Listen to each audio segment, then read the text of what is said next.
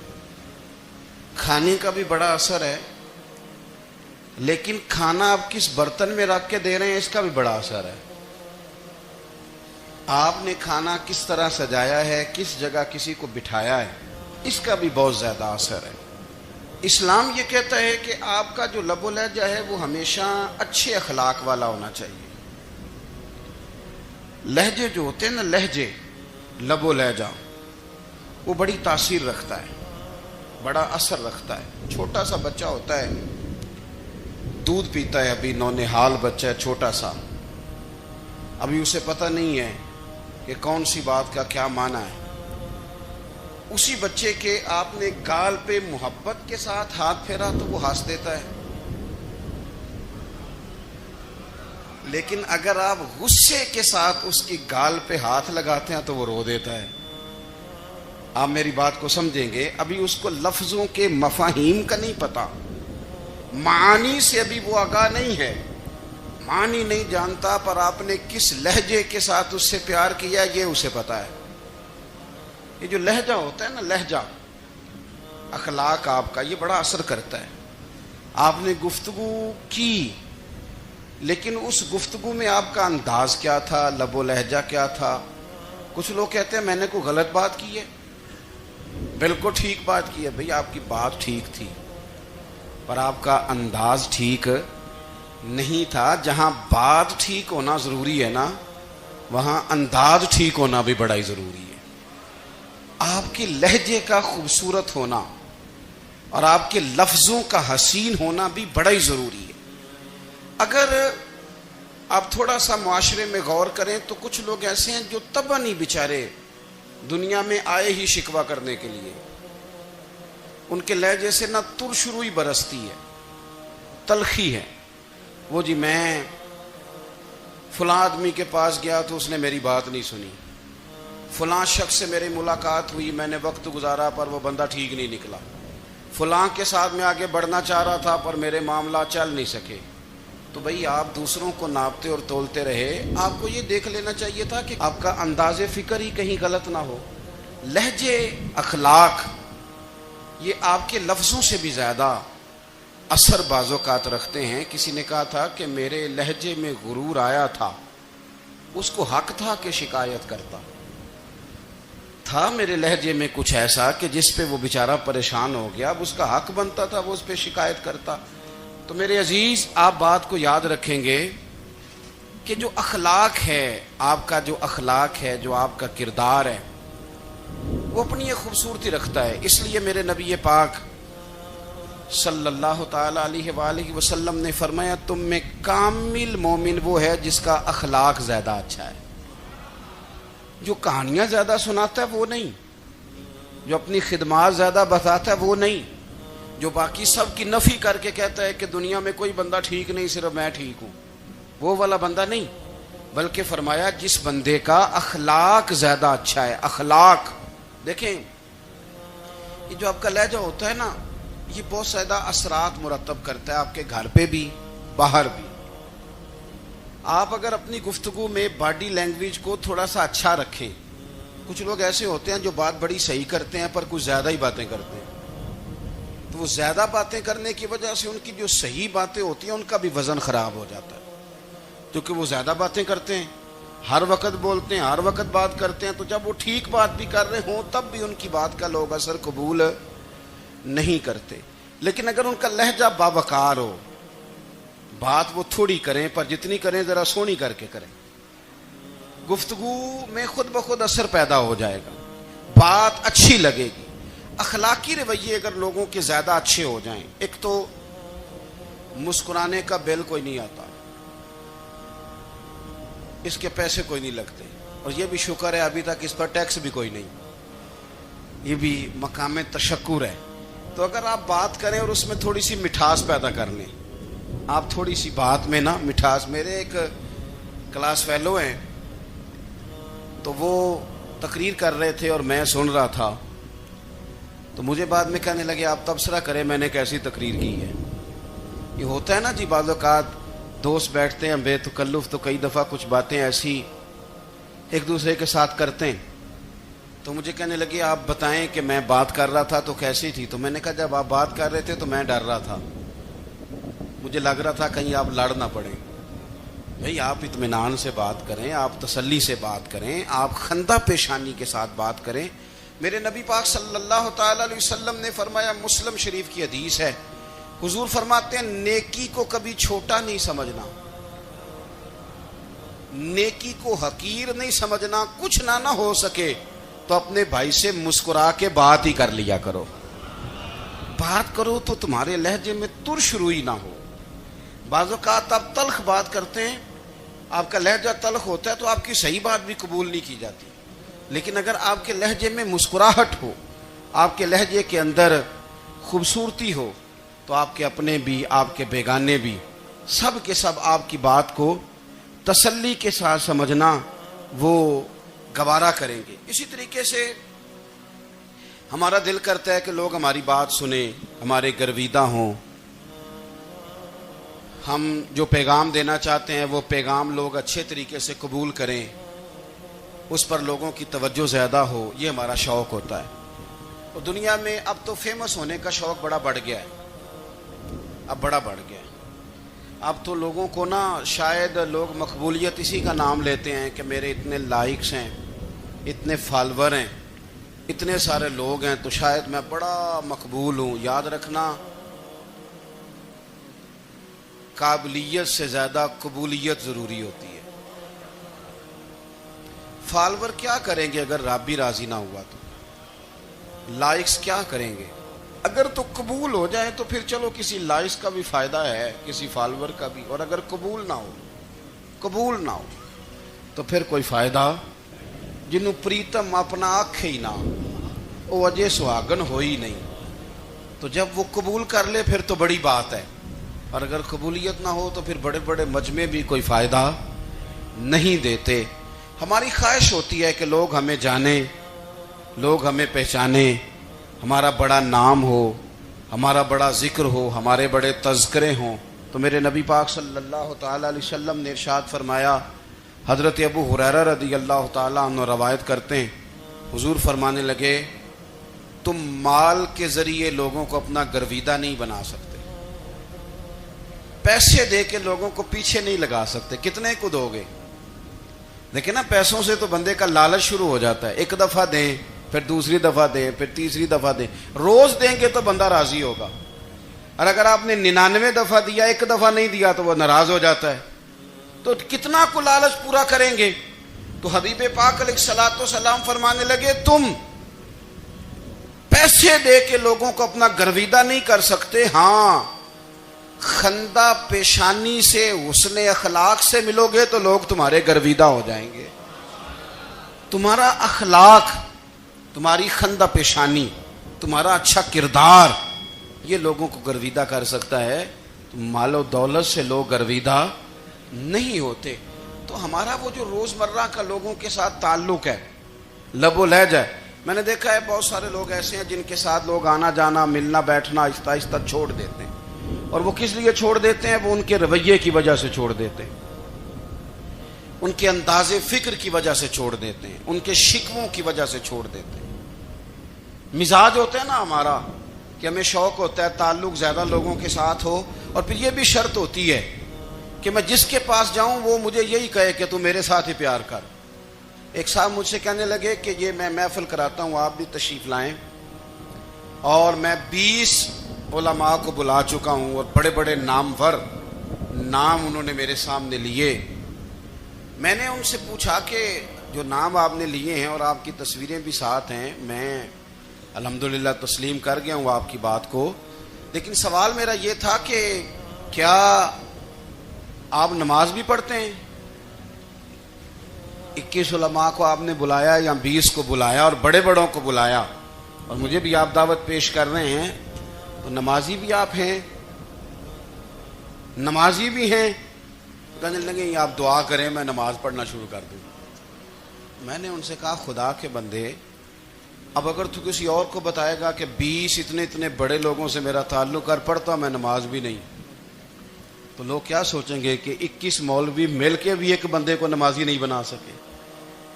تو آپ اپنے لب و لہجے سے صرف باتوں سے گرویدہ کسی کو کر لیں گے. آپ یہ دیکھیں کہ اخلاق کس طرح کا ہے، لہجہ کس طرح کا ہے، آپ کے بات کرنے کا انداز کتنا حسین ہے، اس لفظ کے اندر حسن کتنا زیادہ ہے. نبی پاک صلی اللہ علیہ وسلم بھی تبلیغ فرماتے، ہم بھی تبلیغ کرتے ہیں. میں اور آپ جب تبلیغ کرتے ہیں تو اس تبلیغ کے اندر شکوہ ہوتا ہے اور تنقید ہوتی ہے، اور بعض جگہ میں نے یہ بھی دیکھا ہے کہ طنز ہوتا ہے. طنز، ہم دوسرے کو دین کی دعوت رہے ہیں، لیکن ہمارے لب و لہجے سے طنز اور ترش روئی چھلکتی ہے. تو دولت کے پیچھے لگ گیا ہے، تو بالکل جاہل ہے، تو بالکل تیرے خاندان میں سے بھی کوئی نہیں ادھر آتا. آپ طنز کر رہے ہیں، آپ دعوت دین نہیں دے رہے. دعوت دین تو گلدستے میں رکھ کے پیش کی جاتی ہے، اس کی تو ایک خوبصورتی ہے، اس کا تو ایک حسن ہے، اس کی تو اپنی ایک جاذبیت ہے، اس کی اپنی ایک نورانیت ہے.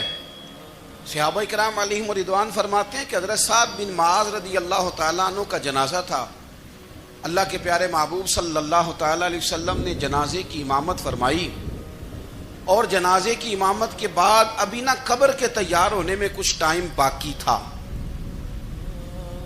تو حضور زمین پہ تشریف فرما ہوئے. لوگ قبر کی تیاری میں ہیں. بعض اوقات ہوتا ہے نا ابھی قبر نہیں تیار ہوئی، تو کہتے ہیں کہ لکڑی کے ساتھ حضور نے زمین کریدنی شروع کر دی، اور دیر تک حضور نے چہرہ نور کو زمین کی طرف جھکائے رکھا، گویا زمین شرف دیدار حاصل کرتی رہی. دیر تک چہرہ نور جھکا رہا زمین کی جانب، حضور نے رخ نور کو پھیر لیا.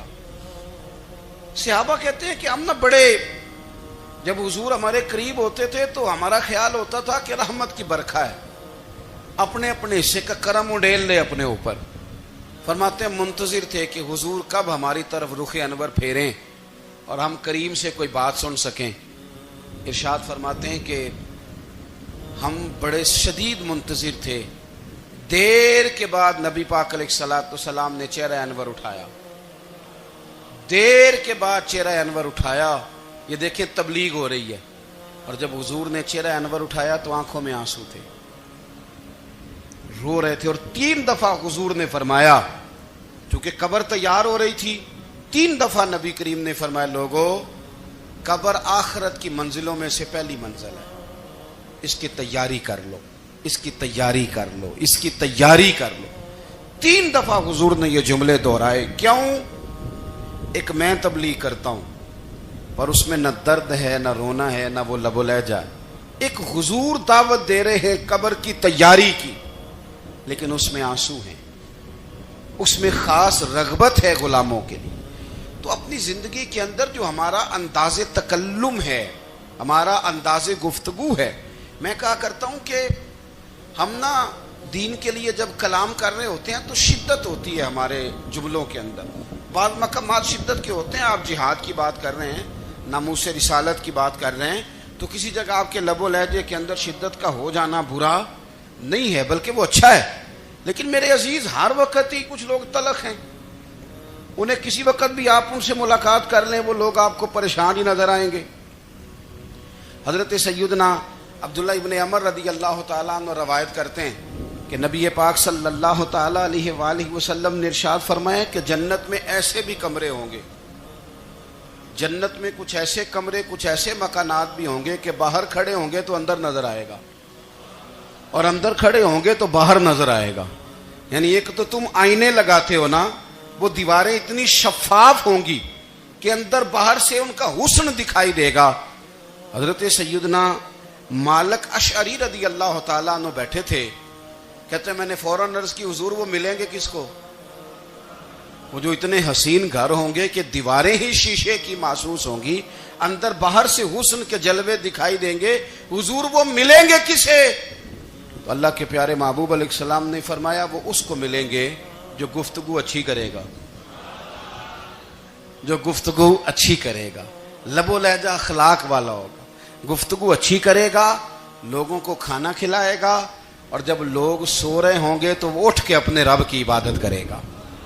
اس شخص کو وہ مکانات ملیں گے جن کی دیواریں آئینے کی مانند ہوں گی، جن کا حسن تازہ ہوگا، جن کو اللہ تبارک و تعالیٰ نے اپنے فضل سے مزین کیا ہوگا، سنوارا ہوگا. ہم اگر تھوڑی سی توجہ کریں نا، تو کئی دفعہ وقت گزر جاتا ہے، لہجہ نہیں بھولتا، لہجہ یاد رہتا ہے.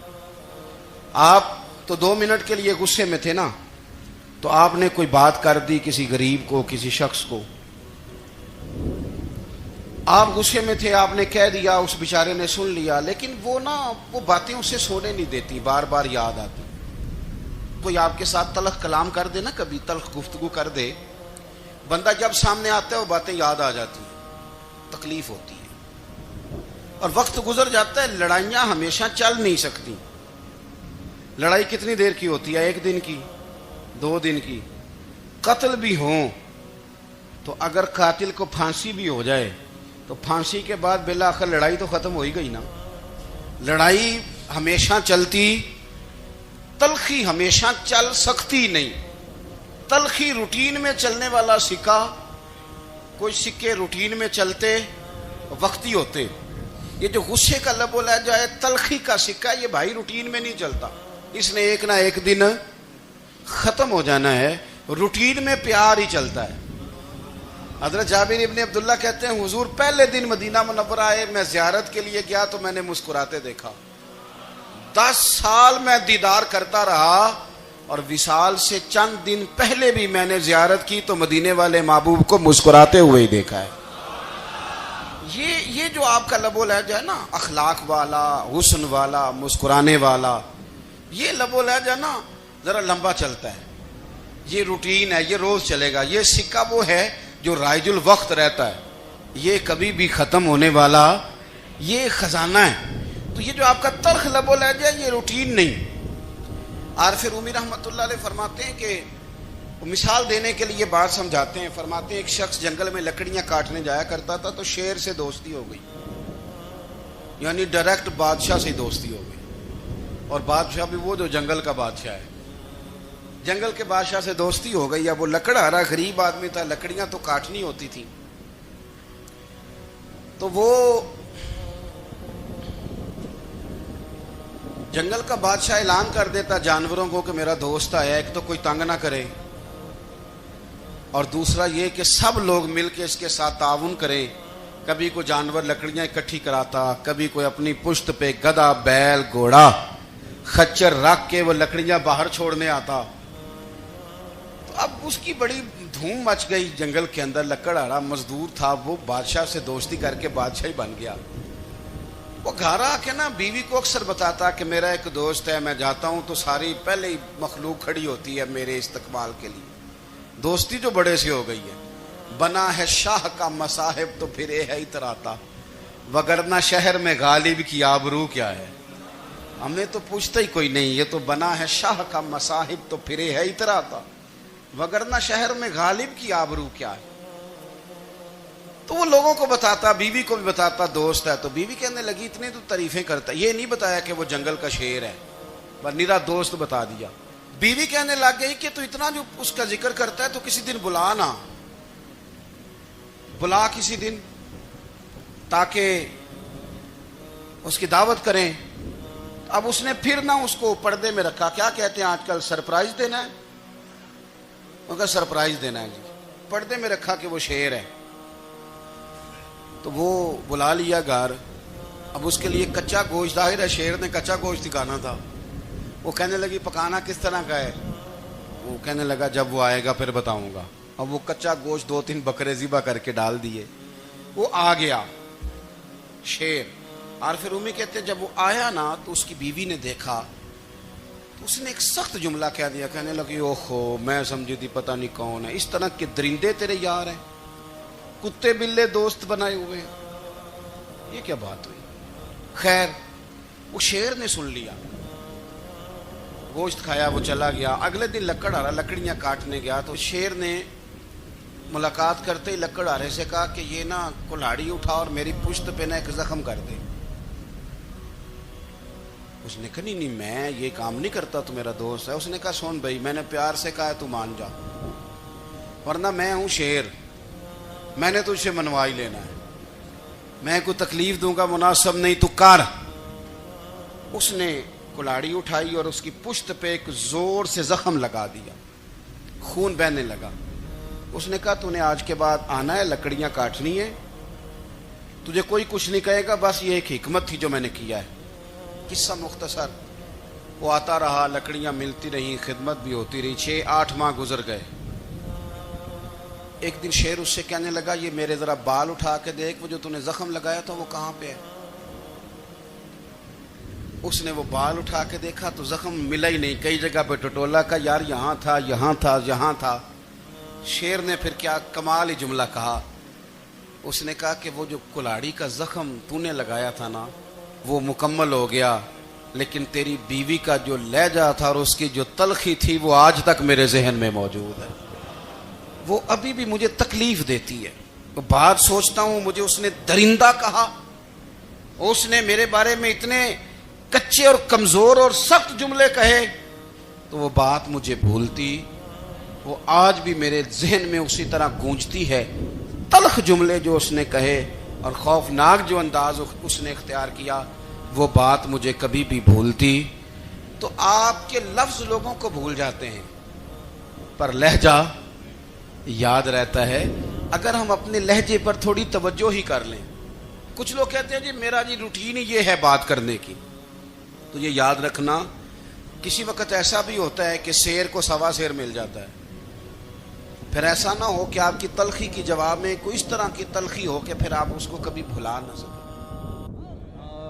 اللہم صلی علی سیدنا و مولانا محمد، اللہم صلی علی سیدنا و مولانا محمد۔ اللہ کے شیر ہے در کرار پر درود، اللہ کے شیر ہے در کرار پر درود، اللہ کے شیر ہے در کرار پر درود۔ حضرت حسن حسین کے کردار پر درود، اللہم صلی علی سیدنا و مولانا محمد وعلی سیدنا علی و سیدتنا فاطمہ و سیدتنا زینب و سیدنا حسن و سیدنا حسین وعلی آلہ وصحبہ وبارک وسلم۔ زینب کی بارگاہ میں